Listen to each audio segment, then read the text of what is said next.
Alright, for our homework assignment, we were supposed to read an article off FBI.gov called Financial Crimes Report to the Public, Fiscal Years 2010-2011. Basically, the report was about the different types of financial crimes that are committed in the United States.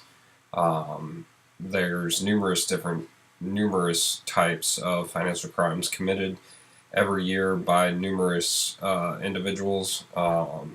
Sorry, I didn't realize the cat was there. There's different types of numerous crimes committed every year. There's uh, different types of crimes committed within the general uh, filing of that crime, so to speak, if that makes sense. But basically, the FBI has a special division called the Financial Crimes Section, which is broken down into subgroups to target certain areas of financial crime. They include the Economics Crimes Unit, the Healthcare Fraud Unit, Forensic Account Unit, among others. And these are all subgroups that work for the FBI's Financial Crimes Section to target individuals across the United States committing financial crime. There's different types of financial crime. They include corporate fraud, securities and commodities fraud, healthcare fraud, mortgage fraud, financial institution fraud and failure, mass marketing, money laundering, and asset forfeiture. Uh, Now, to go into the examples of different types of financial crime. Corporate fraud, which is talked a lot about in the book, has to do with falsification of financial information of public and private corporations. This could include false accounting entries or misrepresentation of financial conditions. Basically, what that means is they're hiding financial information that could hurt their company, that could possibly drop the share that you buy in the stock market. And a great example of this in the book was Enron. They had massive amounts of debts that they hid in dummy corporations essentially to hide their debt.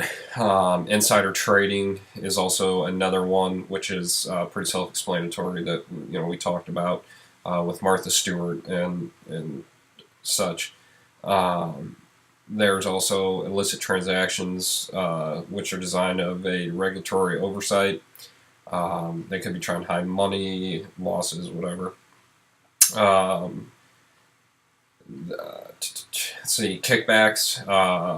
There's misuse of corporate property for personal gain. The book talks a lot about that too, where there's CEOs that use corporate funds essentially as their money purse so they can buy expensive clothes and cars and boats, whatever. In the fiscal year 2011, there were 726 pending cases related to corporate fraud. There were 242 indictments, and there were 241 convictions. So the FBI has a pretty high conviction rate, which is good because you got to keep the public's trust, within the financial industry.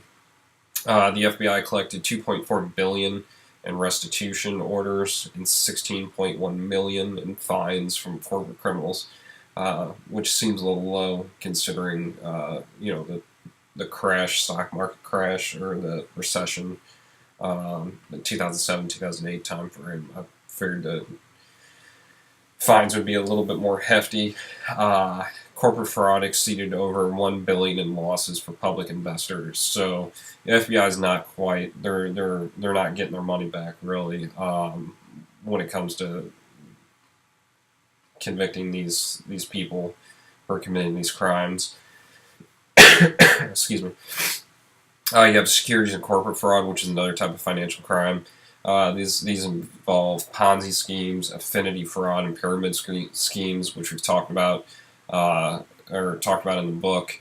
And then another type of securities and commodities fraud is the prime bank investment fraud, which is you have basically the perpetrators, the con man, whatever you want to call them.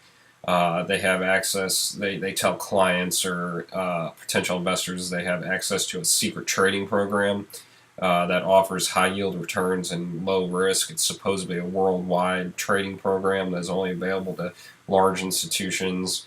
Um, so, I mean, it's already a little skeptical right there, but people still fall for it. You also have broker embezzlement, which is, I mean, the brokers essentially steal their clients' money. They may doctor account statements. They may make unauthorized trades and funds to benefit themselves because they can steal that profit. So for example, with the unauthorized trading, the stock may be worth $50, but then they may trade that and or sell that stock when it reaches $70, and they make that $20 profit and keep that $50 in the client's account, but they don't give that money to the client. That's just an example of that. Late day trading involves the purchase or sales of securities after the market has closed. This is due to gain a financial edge. This is where basically after the stock market is closed, someone will basically they'll buy a stock or uh, the stock for say $50 when they know the next day that it's going to be trading for $80. Well, they essentially they buy the stock for $50. Next day it's worth 80, and they make that $30 per share. Um, in 2011, there was 1,846 securities fraud investigations, and there was 520 indictments by the FBI. There's 394 convictions. So once again, pretty high rate convicting these guys. There's 8.8 billion in restitution orders and 36 million in recovered money, and there was 113 million in fines and 750 million in forfeitures relating to securities and commodities fraud. Um, Another type of financial crime is healthcare fraud, which is pretty interesting for me. Is billing for services that never happened. I mean, it happens all the time by mistake. Most of most of the time it's by mistake, but sometimes different groups, healthcare groups could do it on purpose. Um, so, say for example, you go in for a colonoscopy and you get charged for the colonoscopy and open heart surgery, and somehow you don't notice it and you pay for it. That's billing for services. Never happened. Upcoding, the website, or excuse me, FBI.gov gives the example of the wheelchair. You buy a regular wheelchair, but they charge you for an electric wheelchair. Obviously, an electric wheelchair is going to be more expensive than the do-it-yourself wheelchair. Excessive services, you may be told that you need to see a doctor once a day, but in all reality, you may only need to see the doctor once every 6 months. So, you always have a copay when you go in to see the doctor, so your insurance is going to be paying out a lot of money. Or, I mean, if you don't have insurance, you're going to be, paying a lot of money to go to a doctor anyways. But there's a bunch of different ways you can protect yourself against healthcare fraud. You need to make sure you look over your medical bills and the explanation of benefits. It's super important that you do that anyways because accidents happen.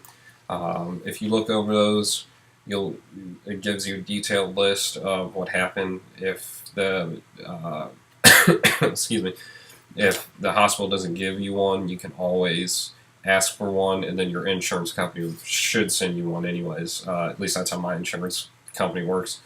So it's really important that you look over all that information. Also, second opinions. It doesn't hurt to get second opinions. If your doctor says you're going to need to see me once a day, I would go get a second opinion because, like I said, you may only need to see him once every 6 months. And if a second doctor says, once every 6 months, that raises a red flag, and you could look into healthcare fraud if that's the case. And I forgot to mention for the securities and commodities fraud, ways to protect yourself from that. Review account statements. It's essentially the same thing as I was talking about, looking over medical bills and explanation of benefits, or a bank statement. Look to see what you're investing in. If you're using a third party to invest your money, whether it's Stifel Nichols or one of those investment type groups, you should get account statements.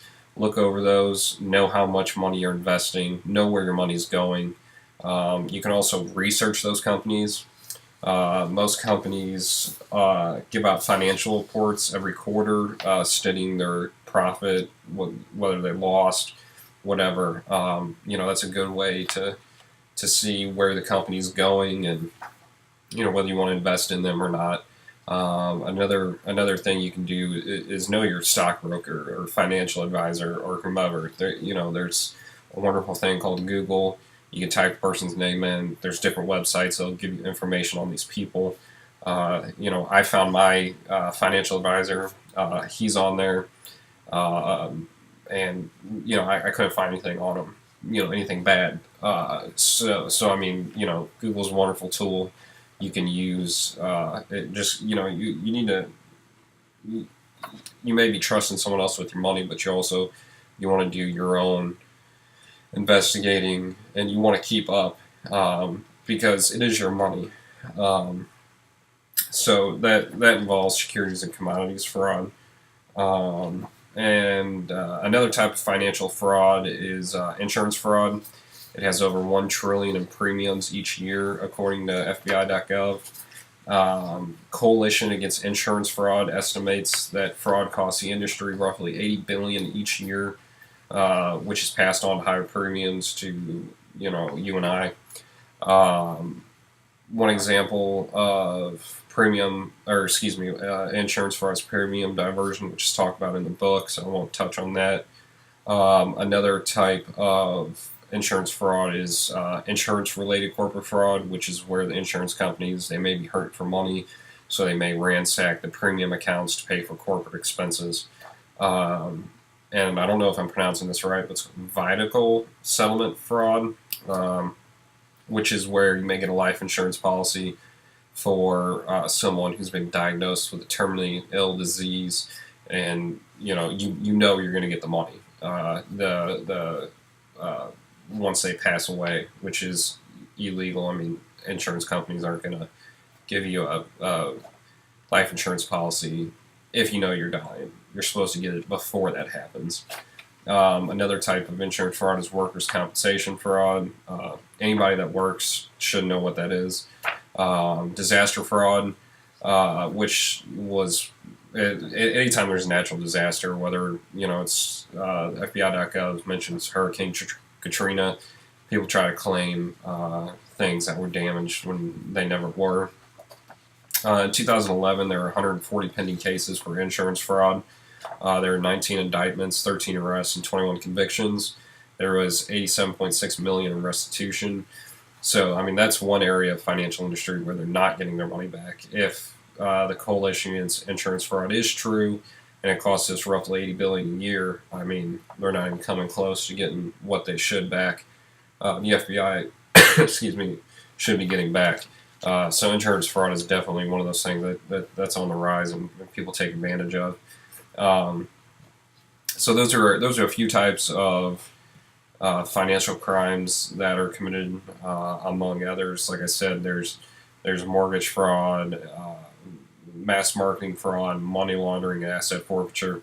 A good way to protect yourself is know what you're doing, educate yourself, get second reviews. There's number one thing, educate yourself. If you know a little bit, you can always ask questions, get second opinions, and you should be able to protect yourself a little bit more if you just, instead of going in blind, you don't know what you're doing. whether it's insurance fraud, healthcare fraud, or the corporate fraud, like I talked about. Educate yourself. That's all I got.